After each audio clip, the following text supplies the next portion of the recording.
Well, hello and welcome to another episode of the MilVet Podcast. I'm Beau Higgins, your host of the MilVet Podcast, and I am honored and privileged to have Jason Grauer today as my guest on the show. For those of you who don't know about the MilVet is a company focused on helping veterans find jobs in the private equity venture capital space. Certainly happy to talk more about that, but we also like to bring on veterans that have interesting stories and tell about their transition stories and transition journeys, and maybe hopefully share some lessons learned about what to do, what not to do, what resources may be out there to help you out. So, Jason, great to have you on the show today. Hey, Beau, thank you so much. Appreciate the opportunity to share the lessons I've learned. Awesome. Well, let's start from the beginning and kind of just how did the military get on your radar? I know from reading a little bit about your background, you kind of knew at an early age it was something you wanted to do. For me, I didn't figure it out till I was in college. So I was a little later down the line when I figured out my Marine Corps career. But would love to kind of understand just that how it all began for you as far as wanting to get into the military.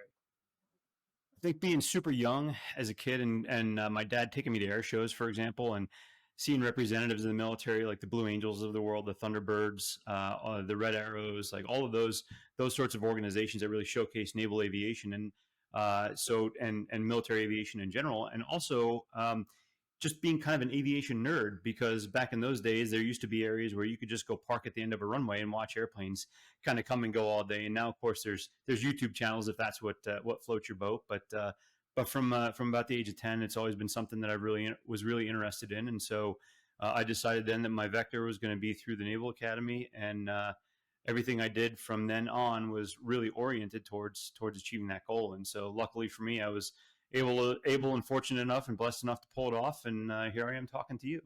That's awesome. Did you know you knew Naval Academy from day one? You didn't think about Air Force Academy or others? Was it was there a moment why Navy? I mean, I probably back then it was maybe more with the Navy. I don't know. It's kind of funny because my grandmother, sort of a short detour here. She used to date a guy by the name of Roger Donlin, and if you've not heard of him, he's the first winner or the first person who earned the Congressional Medal of Honor in Vietnam, and so he grew up in the same town I did, and so we've always had that connection where my grandmother and he were, they dated when they were young, et cetera, et cetera. And so all growing up, my grandmother kept looking at me and saying, well, those Army boys, you should go be an Army boy. And I think part of it was sort of to rebel just a little bit and go off and be the anti-Army boy and be the Navy guy. So I think that was part of it for me. The other part of it was just the fascination of being on ships and the potential to fly off of ships, which, of course, I didn't do in my career, but that definitely drew me in. That's awesome. That's funny. Grandma, rebelling against grandma. That's all right. At least she planted the seed, though. The seed was planted there. At least you never know where how the seed may grow, right? You never know. Sure was, yeah. It lands in and how it grows from there. Obviously, you had a great run at the academy. Any lessons learned? I don't think I could have made it at the Naval Academy, knowing my personality and my lifestyle in college. What lessons learned did you take away from the Naval Academy that maybe set you up for success later on down the road? So I'll say a couple of things. Number one is just setting your mind to a goal and then kind of reverse engineering that goal to figure out what you need to do to get there is part number one. But part number two is really there has to be a certain tenacity to achieve that goal. And what I mean by that is I didn't think I was getting into the Naval Academy. What actually wound up happening for me was when I was in 11th grade, I took the ASVAB, scored really high, and then a Navy recruiter got his meat hooks in me and sold me on what a great deal the Navy nuclear power program was and how I should enlist. And so I did. I enlisted on the delayed entry program, and by December of my senior year in high school, still hadn't heard anything from the Naval Academy. And so, ironically, I want to say it was 2 days after my birthday in May, I actually got a phone call from the admissions board that said, hey, if we were to offer you a spot at the Naval Academy, would you accept it? And of course I said yes. And so, even when you apply, you might not necessarily be guaranteed, like that path that you think you've got laid out for you might not necessarily be so clear. And sometimes, doors have a way of opening. And so that I think was a theme that's kind of consistently echoed throughout my career, is just kind of staying the course and having the tenacity, knowing that if you work hard, you'll be able to achieve what you want to achieve. That's pretty amazing. And would you have gone enlisted Navy nuke if you didn't go to the academy? That was your plan. I did enlist because I kind of knew the nukes had an opportunity, had a very high success rate getting into the Naval Academy of Yeah. guys that wanted to get into the Naval Academy. So I thought that was like priority path number one was applying to all of the application things. Yeah. Path number two was enlist and going through that way. I love it, having a backup plan just in case, and getting that's a pretty late phone call in May to be able to be going to the academy. Pack your stuff. Yeah, but you know what? Better late than never, right? Better 100%. It is better to get the call than no call at all. So that's good stuff. That's good stuff. That's right. And I'm sure that I can only imagine that same capacity was critical to be successful with the academy. And you knew you wanted to be a pilot from day one. Like that was always what you wanted to do, right? Yeah. Yep. And to pull it off, I mean, it's no guarantee that happens, right? I mean, that's obviously part of the journey is getting the right. I mean, you have to be successful to be able to choose your path and frame and all that down the line, right? Yeah. Well, and it's more than that too. There's a physical component to this as well, and I mean, very similar to the Marine Corps. There are physical requirements to be in the aviation business, and so eyes being 2020, for example, is goal number one. And again, this is another example. The doctor in my senior year, we were going through all the physical, qualifications. And so the doctor called me at like 7:00 one morning and said, we have an opening for all of your physical exams. And when I went in for my physical exams, my eyes measured at like, I want to say 20/30. And the doc's like, sorry, I can't pass you here. And, I kind of had to argue with him a little bit like, hey doc, number one, I'm in college and I stayed up until 4:00 in the morning studying. So I'm tired, necessarily my eyes aren't going to be able to focus if you give me a little bit of heads up here. And so, so he was really reasonable. And I think, I don't mean to sound like I was argumentative or anything like that, but it was more of a, hey, I just want to beg for your mercy. Like if you give me a little bit of a heads up, I'd be prepared, like no problems. And so he did.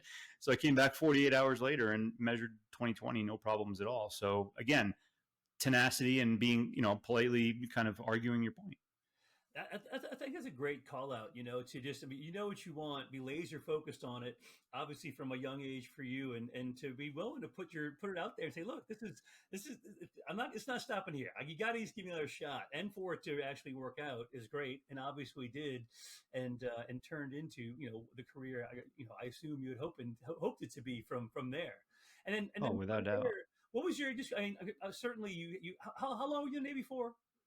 Just over 20. I did just over 20 years, so I retired in 2018. Yeah, I think I was 25 and I got out now 10 years ago. It's hard to believe it went by that fast. It's crazy. But I mean, highlights of the time in the Navy. I mean, I'm sure we could tell a million sea stories and about our time in there. And I'm sure we don't have to talk about the Pentagon at all. We can avoid all that. But Actually, I do kind of want to go there for a couple of reasons. But a couple of really good highlights, like for example, being on deployment and being part of an air crew and being able to go out and accomplish a mission and being out there with a whole bunch of your closest shipmates and, making something happen that is tactically, operationally, and strategically significant is, of course, it's huge. And so, the opportunities for the deployments that I've gone on, the time that I spent on an aircraft carrier, the times, even the staff tours that I've spent in the Pentagon. And so, honestly, those are some of the most meaningful tours to me because looking from the outside in, we think about the Pentagon as this great big monolith or whatever, and there's all sorts of things that happen on the inside, but getting that perspective and actually being able to be on the inside was really cool. And so, really the one thing that I will call out and the highlight of my time there, I've done a couple of tours.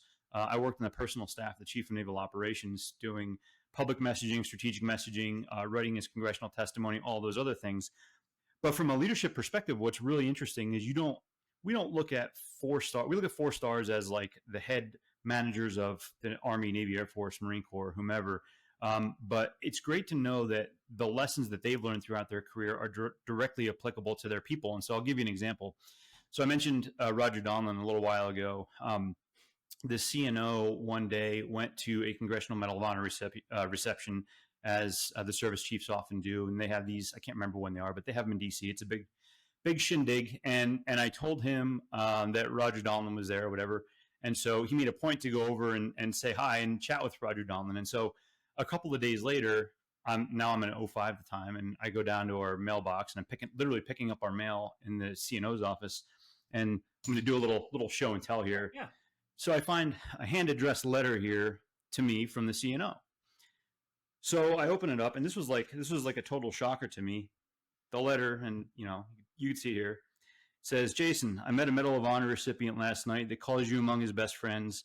he asked that I pass this coin along. All the best, John Greener. And so the CNO, the 4-star leader in the Navy, brought to me a personal coin of a Congressional Medal of Honor recipient, Roger Donlin. And so, that having that level of humility really like isn't something that we necessarily we think about in our senior leaders, but it's awesome to know that it's still there from them, and probably was from day one. So that was a really cool experience. No, I love that story, and it reminds me of a time, when I got selected for command to go into at First Recon Battalion, and at the time, General Dunford, who became the chairman of the JCS.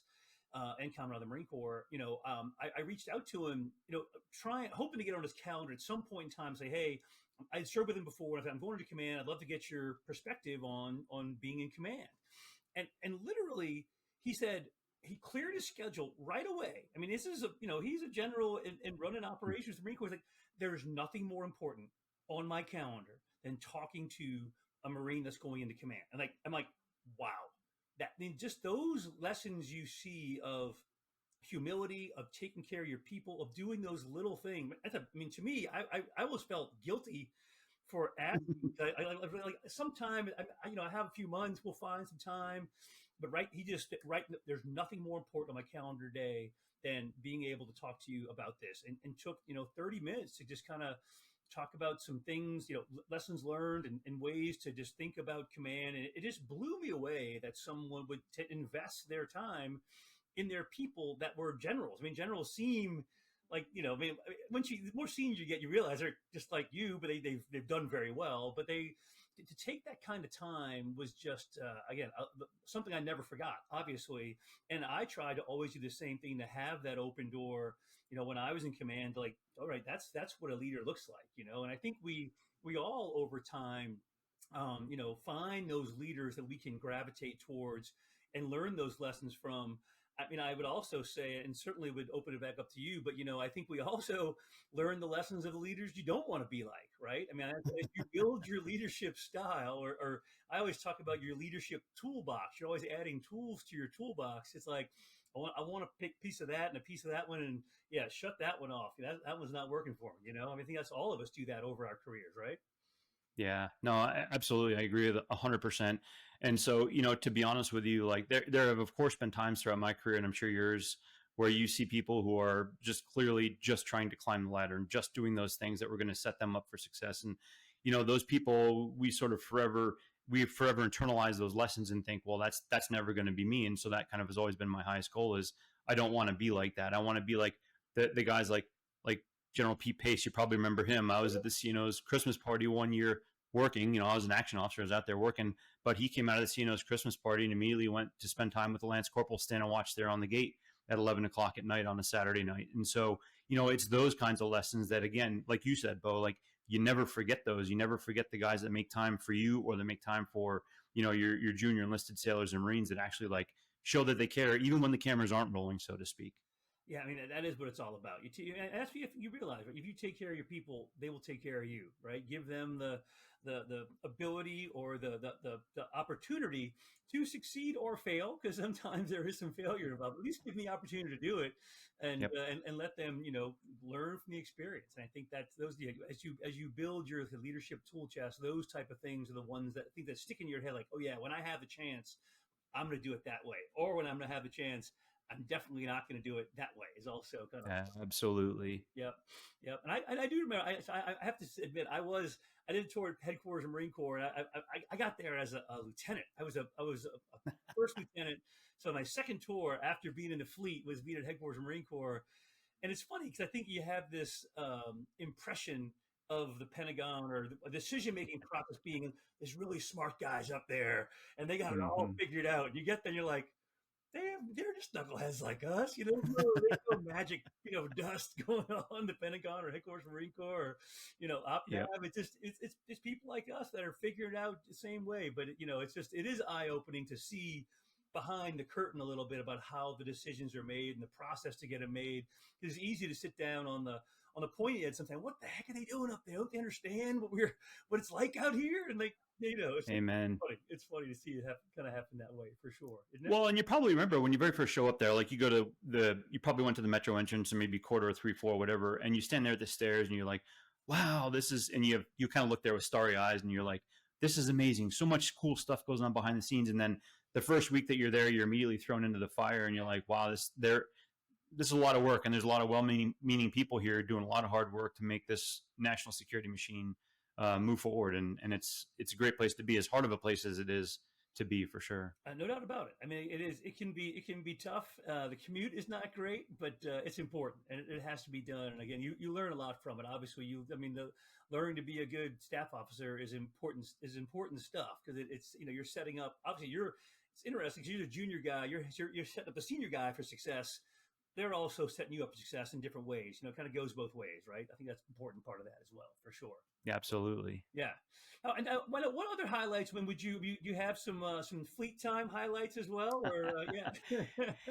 Yeah, so I did some pretty amazing stuff, and I think the Navy Marine Corps team really gives you those great opportunities. And so some of the fleet tours I've been able to do. I spent some time in VP-10 as a junior officer and pilot, doing deployments between Sigonella, Sicily, Keflavik, places I can't mention, like all of those sorts of things.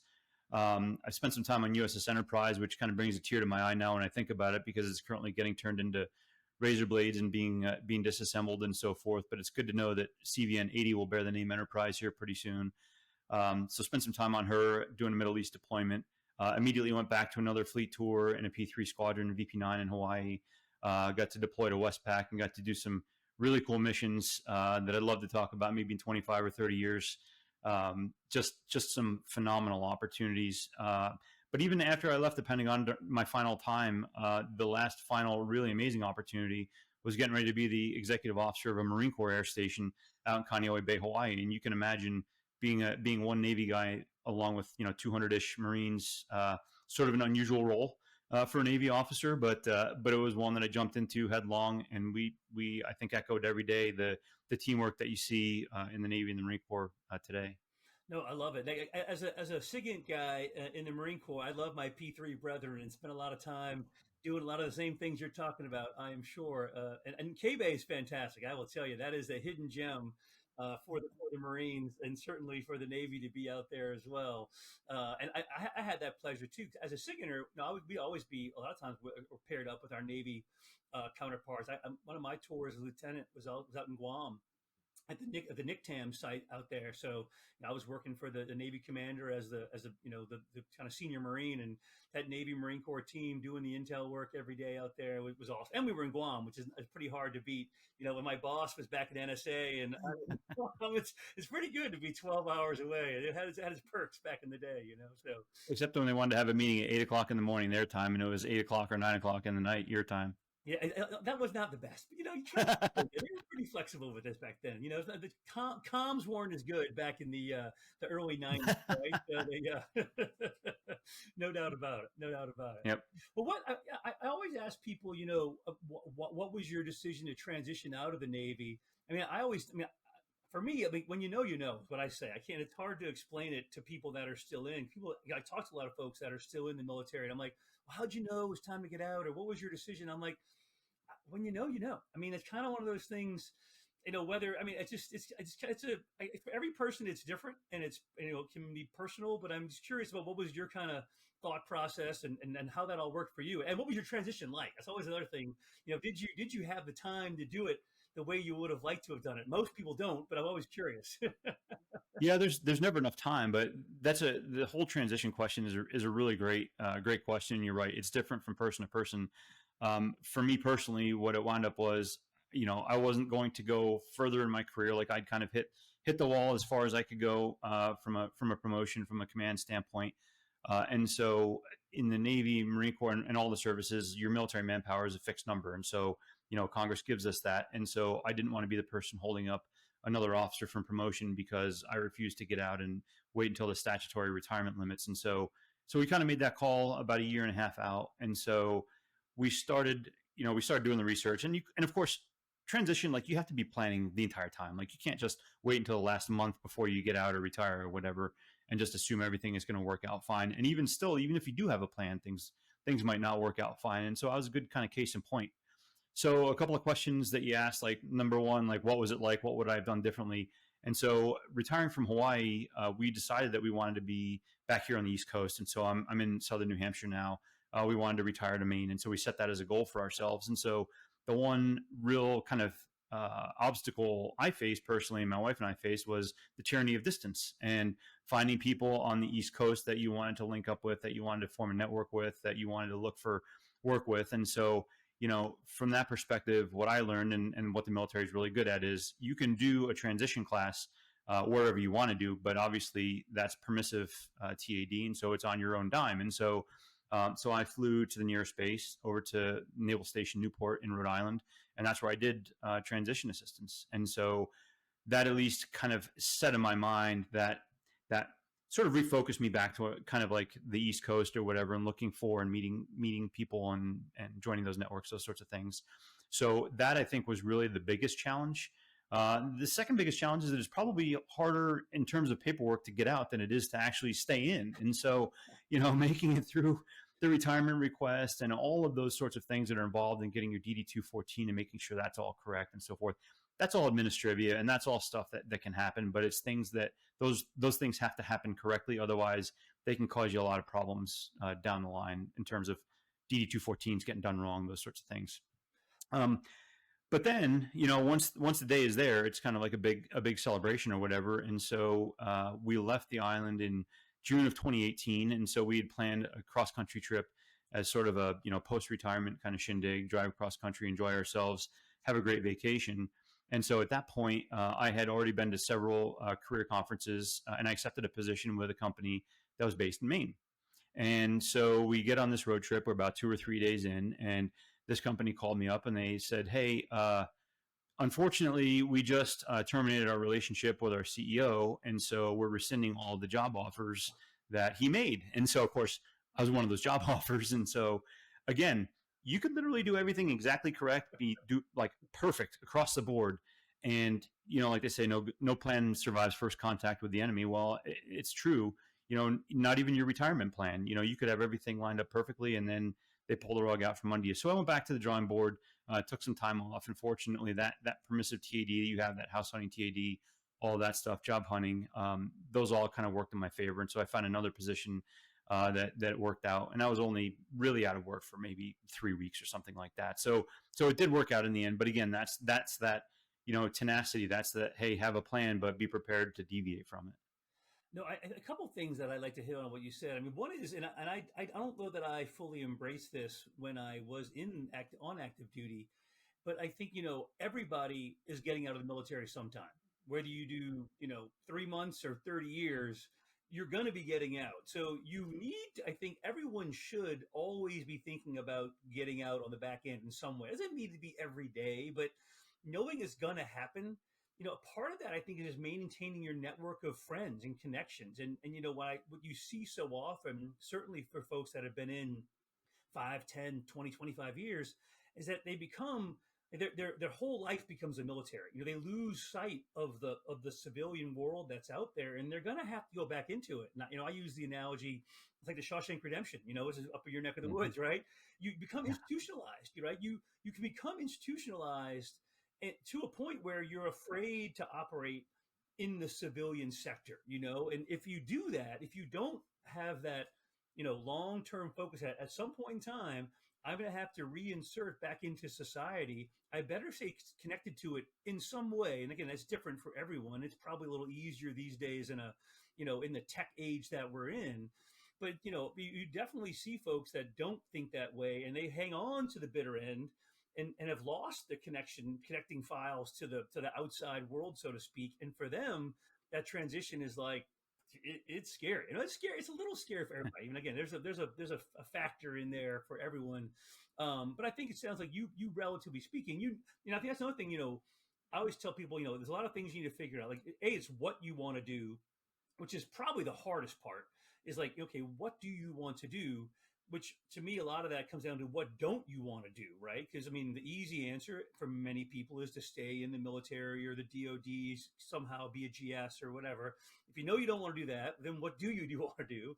And then have to figure out what industry you want to be in. But I will say one thing that I think helped me certainly in my transition was knowing I wanted to go back to Tampa. I'd been there at SOCOM from 9 to 12. and retired in 14 out of Lejeune. But going back, knowing where I wanted to go, know what I did and didn't want to do, which took some time to figure that out. You're just constantly narrowing that shot group down, right? I mean, you start here, and how do you whittle it down?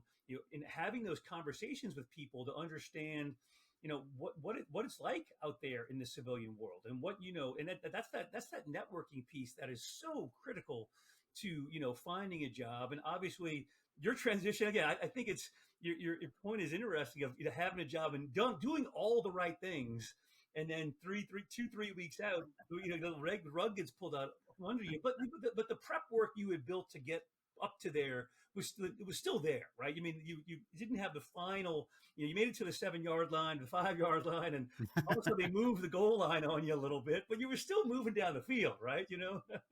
Well, and the point too is, if you just lean into it, like it will work out, but it will work out after you put the work in. And so, an interesting point that you raised that I think is one of the great ironies of the military is this organization that we were a part of for so long that prepares you so well for the uncertainty of civilian life almost sometimes gets in the way of your willingness to go out and face those uncertainties. And so it's kind of a mystery. And so, you really, sometimes this is easier said than done now looking in hindsight, but you really have to just jump in with both feet and make it happen. And you can't get stuck in your own head, I guess is what I'm trying to say here. And so, yeah, you're right. And then the other thing about it is the hardest question that anybody's ever asked me before I transition is, what do you want to do? Yeah. Like, I don't know how many times you face that question, but yeah. I don't know what I want to do. Like, I need to learn what I want to do. And that piece, I can't foot stomp it enough. And you did as well, is that networking piece and that talking to people and seeing what's out there and going to job fairs. But you have to do these things without the expectation that, I think sometimes we feel in the military that the second you step out, there's going to be a million job offers lined up for you, and you'll have the pick of the litter. And that's not the case. The case is you need to do your homework and you need to find out what you want. And I can show you the file of job applications that I've submitted over the course of the last several years. And it's, probably almost 100 now, and some of that is practice, but some of it is also just realizing that, it might not be the right time for you. So lots of things to consider. No, 100%. I mean, it can be a frustrating process for people. And I think there are some, I talk to a lot of people that are transitioning. There are some folks that say, oh, I was in the military. I have an expectation someone should hand me a job. Like, no, look, these are businesses. They have a bottom line. They're not just going to give it to you out of the charity and goodness of their heart. They would love to hire a veteran, I'm sure, but they're going to hire the best candidate. So you have to make the effort to get out there and jump. You're exactly right. If you just kind of, if you get hit first contact and just say, well, I applied online and nothing ever happened, so I guess I'm not getting the job. And people do that all the time. Like you can't. I mean, you would charge a machine gun, but you're afraid to be told no. You know what I mean? You better be told no, because you're going to get me told no a lot more than you're going to be told yes in that process, right? And a lot of doors are going to close, but again, to your exact point, one door closed, but another door opened, right? And the path is not linear of how you get from where you go to where you are to where you want to go. And I think a lot of people would like, and I say that in the military, it is, most of our career is pretty linear, because if I do these things and have this job and I do that and I have this cutting score, whatever it is, I get promoted, or I do this. And in the real world, it's not like that. There's no like, oh, well, if you're here for 3 years, you're in zone for promotion. Like, no, you're not in zone for promotion. You've been in the desk for 3 years, and understanding that and getting used to that and realizing that it's a different culture in every company has their own culture too, not just in general in the civilian world, but every company has their own. JP Morgan is different than Amazon, is different than J&J, or different than Verizon, and really owning your own career. I think that's what it is. There's no monitor or detailer out there, right, that's giving you the heads up. Hey, 6 months from now, you better be looking, and you have to own your own career. I think that's a hard thing for a lot of veterans to get their head around, is having no one out there kind of like watching over somewhat behind you to kind of give you a little left and right level. It's like you're on your own for the most part. You can call people. There's a network of people and there are resources out there, but you at the end of the day have to own your career, and getting that mindset, right, is something that is a little bit of a switch, I would say, right? That, and probably, and going out and asking for help, because like you said, there are networks of people out there, and there are, and I'll use LinkedIn as an example. Just sometimes people are a little uncomfortable, and in the military we get preached OPSEC and so forth and so on. And there is definitely a piece to that, but find somebody that you're interested in talking to on LinkedIn and reach out to them. You'd be surprised. Like I had a kid reach out to me last week, and we're going to have coffee this week. Was an Army officer who happens to live close to here, but wants to expand his network. So we can't be afraid of just asking questions and talking to people as well. And that's the other thing too about this whole network thing is, like, it can't just be entirely electronic. There has to be a lot of this. There has to be that face to face, that in-person time, because it's just so valuable. Yeah, I think you made a great point too about asking for help. And I've said this before to people, in the military, if you ask for help, it's a stigma. Something's wrong with you. Like, oh, if I need help, if I have to go to the doc, everybody hides their medical records, Yeah. Like, I don't want to ask for help. I'm broken, you don't want to be a broken person. But then I'll just take Motrin. I'm good. On the outside, you have to, and there is more help than you could possibly want out there in the civilian world, almost too much sometimes. It's a challenge in its own right of finding the right resources to help you out there. But yeah, it is a change of your mindset of being open to asking for help, and asking for help in the right way. I think that's another point. I saw, being at Amazon for 7 years, I had a lot of people reach out to me, and if people reached out and said, "Hey, I'm getting out, I want a job," I'm like, well, that's not reaching out. I'm like, if you say, "Hey, I'm transitioning out, I've heard stories about Amazon. Would you be interested in talking about the culture and how you transitioned in?" Well, that I'm probably going to say, "Okay, I'll find some time for you. We'll talk." If you come in hot for a job, like, there's an art to it, right? I think it's Yeah. sort of the challenge for veterans that want to be, I need a job, and I can do this, like, well, slow down a little bit. It's got a little bit of the right lateral limits on that. To put it very bluntly, like, you're not entitled to anything, and so you should never come across as though you are. And we talk about like paying benefits as military entitlements and so forth, but that E word right there, that's tough, and it's a natural turnoff when you show up assuming that somebody owes you something, because while you may have been super successful in the military, you're not now. You're a brand new civilian, and the truth of the matter is, you're the low man on the totem pole, or low woman on the totem pole. It's your time to build yourself back up again. No, 100%, 100%. Well, you obviously said had a door slammed on you, but another one opened. Let's talk about how that worked out and your professional career post military, and how that journey has been.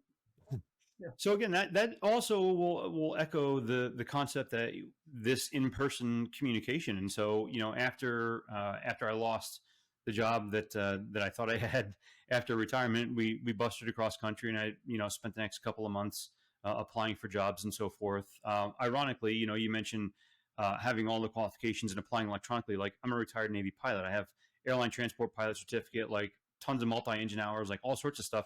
Should have been a shoo-in for the airlines. Applied for 6 of them, heard from 0 of them. So, it's one of those things that it was something that I had to realize that it was me. It was something that I was doing wrong, that I was missing something in the system that I wasn't doing right. But that door again just kind of closed, which is fine. So so I kind of went back to the drawing board, went to a bunch of career conferences, and I wound up meeting a guy who was a recruiter at the company that I eventually started working for, who was a retired Marine, and it turns out that he had served with a retired Marine that I had just came from serving with, and so there was that natural connection, and so because of that connection, I think resulted in me having the opportunity to interview with that company. It was Dead River Company, and eventually getting hired, and so that worked out. I was there for about 5 years. Left there.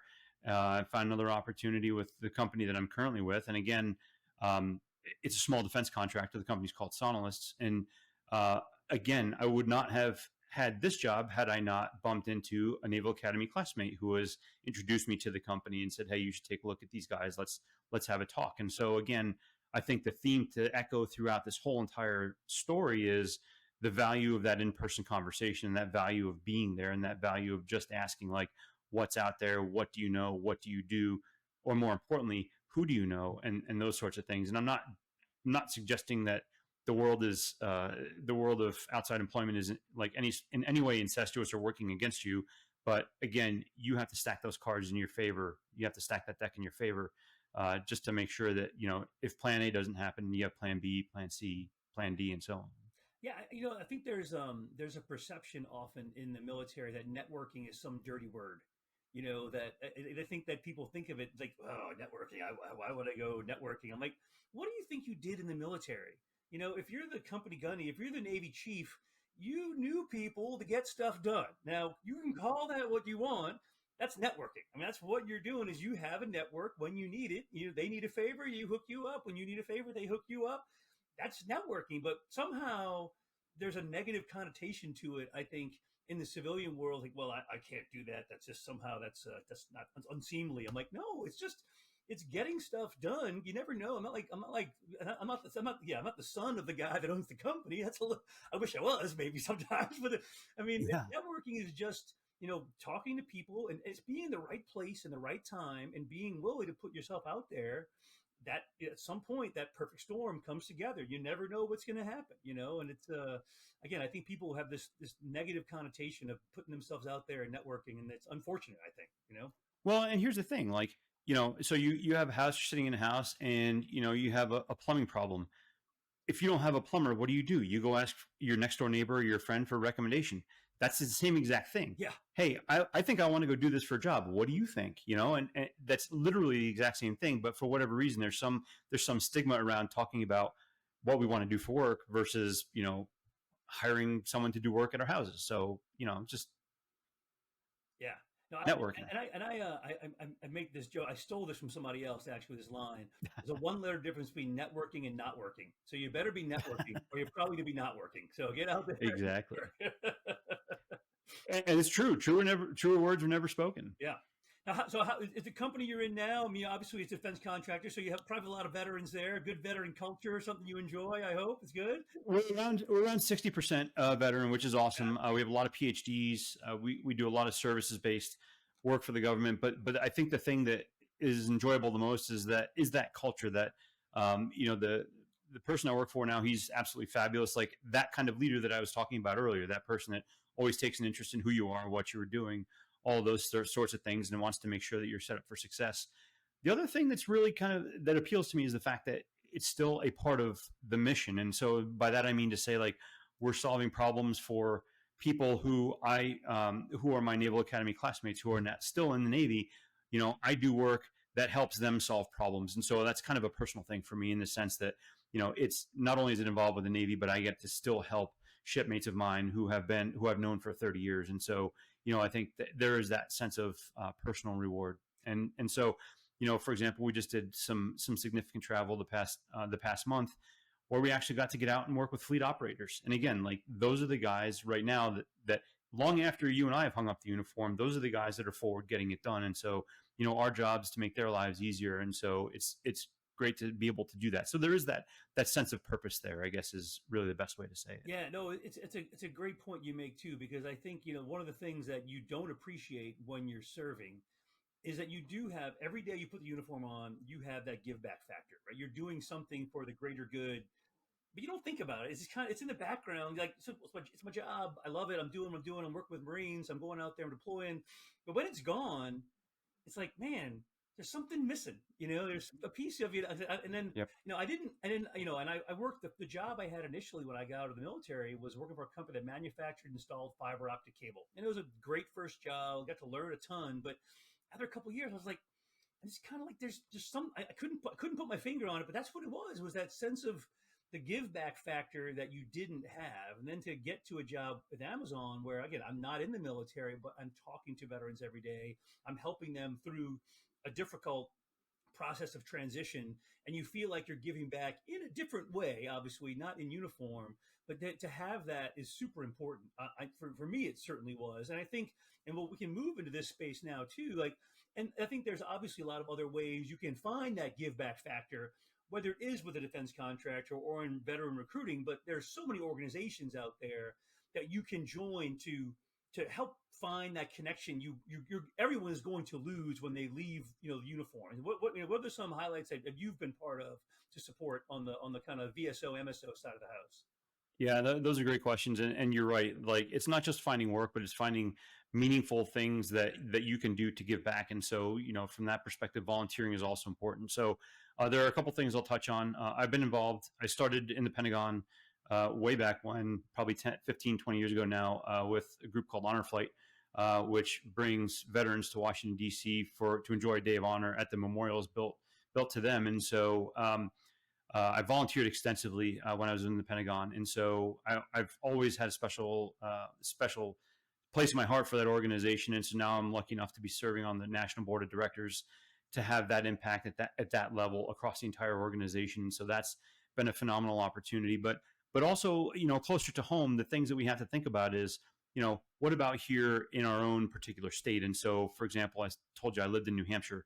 I've done a couple of things here. Number one, when I very first got here, I became involved with the New Hampshire military leadership team. And so it's a group chartered in New Hampshire statute that advises the Adjutant General of the state of New Hampshire on military and veterans issues. And so while that's kind of a mouthful, some of the problems and the challenges that we tackle here are things like veteran homelessness, recruiting veterans to come to the state, finding work for veterans. And so, one of the accomplishments that I'm really proud of that we were able to do as a team, and I'm certainly not taking credit for this, but we created a program called the New Hampshire Veteran Friendly Business Recognition Program, where businesses from across the state, if you do business in New Hampshire, you can apply for this.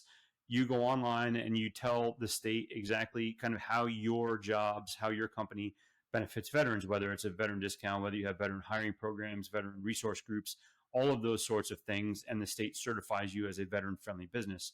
And so what that does is that opens up a door for you as a business to join this network of people who meet on a regular basis to talk about these issues that you're facing from a veteran hiring, veteran employment perspective. And so that's been really gratifying to watch that grow over the years. And then the second piece is recruiting and bringing veterans to the state. And so, I'll say that there is a philosophy out there that veterans are the answer to all of our employment processes. And I don't think that that's entirely accurate, in the sense that, veterans are a big part of that. They can't be the entire solution, but bringing veterans to our state as just good citizens is also really important. So right now in the state, just about a tenth of our population, maybe a little bit of less than that, is a veteran. And so as part of the military leadership team, we're of course able to have an impact on the lives of veterans in the state. And so that's really good. And I guess at this point too, it'd also be really good to mention the fact that during your transition process, if you already know where you're going, I would be surprised if that state didn't have a similar organization. And so in the state of New Hampshire, it's called the Department of Military Affairs and Veteran Services, DMAVs for short. In other states, I'm sure that they exist. Look those organizations up, interact with them before you get there. See what resources they can provide you, because, like I said earlier in the podcast, I went to the Transition Assistance Program, or TAP. I went in Newport, Rhode Island. I wound up in New Hampshire. Chances are there were not resources in Rhode Island that were going to refer me to New Hampshire. So find those local resources if you know where you're going, I guess, is my bottom line. A couple of things I want to hit on. First is the honor flight. I love that you're involved with that. I've never been involved with actually being on a flight. I've been at airports when the flights are coming back or departing, which is always super cool. But we did a couple fundraisers in Tampa I was like the MC for events, and we made enough money to pay for a full flight. It was pretty cool to be part of that, and they'd send pictures afterwards. And I'm up in Green Bay, Wisconsin right now for the next few weeks, and I was here a few weeks ago. And we were on the highway. All of a sudden, all these fire engines started coming down the road. They were like bringing a dude to go to an honor flight. They had every county had down the whole. I was like, man, this is pretty cool, man. I was like, they had people along the street. It's a big deal, man. They do a great job of really engaging the local communities. It's pretty cool. Really, the most amazing thing about honor flight to me, Beau, and you were stationed in DC as well, and so this. The DC it's a tough city to be in. Everybody's focused. They're doing their own work or whatever, and they have very little time to do anything else. When an honor flight comes to DC, when they're in the airports, when they're out in town, people stop what they're doing and they applaud. And it's really gratifying to see that level of appreciation for men and women who have given so much. And so it's, especially in DC, just the place stops. It's absolutely fabulous to watch. Much like what you just said in Wisconsin, the whole city is kind of like that, which is really awesome. It's amazing. It's amazing. And then your point of local resources is huge too, because I think most of the programs we hear about, and there's some great ones, Hiring Our Heroes, Hire Heroes USA, 50 Strong. I mean, there's a bunch of them that are doing amazing things. Don't get me wrong. MilVet, we work nationwide, right? But people don't, if you know where you're going, local chambers of commerce, state resources, there's so much out there that that people just don't think about, that is there. There's money being spent on it by the state government, by the local, by the city government sometime, and people don't think about that resource. Oh, they go to the kind of the bigger organizations first, which again, don't get me wrong, those are placing thousands of people and it's awesome. But if especially if you're going to a small town, if you're going back to your hometown, in some small, Augusta, Maine. I don't know. There's probably not a lot going on up there. I bet they have a local chamber of commerce that knows a business that could help and would love to hire a veteran. But you need to think that way. I don't think that's something they talk about that much in TAP. But if they do, I don't remember it. Because again, I think there's a lot of local resources that aren't utilized as well as they should be, in my personal opinion as well. Yeah. You're absolutely right. And there's the other thing to consider too, in the final piece that I'll mention is local sort of informal veterans groups. And so, for example, here in New Hampshire, there's a group called New Hampshire Military Coaching Alliance. Early on in those days, they used to call themselves Operation Sea Daddy. They've since kind of grown up or whatever. But they've got a website. You can look it up, nhmca.com, I think it is. And if you're a veteran coming back to New Hampshire, they'll pair you up with a veteran that's currently in New Hampshire, kind of a sponsor program of sorts, that you can start talking and you can start building those networks from people who are already here. In Maine, very much the same thing. Boots to Roots is another grassroots organization that's built themselves up in a significant way and built those relationships with businesses. So really what you're doing is those single touch points just a one touch point can expand your network like exponentially. And so something really to consider looking at as well. No, it's great. I'm a mentor for ACP, which is a great American Corps great program, but it is nationwide. It doesn't have that local feel. I can't help someone that wants to go back to their hometown. No way. I never really thought about that, but it makes so much sense to have a local mentoring network. I think just the word isn't out there as much. It doesn't get they're smaller, obviously, but I think that's something that we need to do a better job of advocating for the people like myself who are in the veteran hiring space and supporting veterans to find jobs, to continue to push people to say, hey, if you know where you're going, make sure you're digging in deeply to the local resources that are available, the state, the county, the city resources. They're going to be there. I mean, some are better than others, don't get me wrong, but there's always going to be something out there that you can tap into and try to, find. Because again, I think most veterans out there are more than happy, to your point earlier, to send the elevator back down, to have a cup of coffee with you. I may not be able to get you a job, but I may know a guy in your industry that you can talk to, and that's how the world works, right? It's networking. That's all about. Yeah.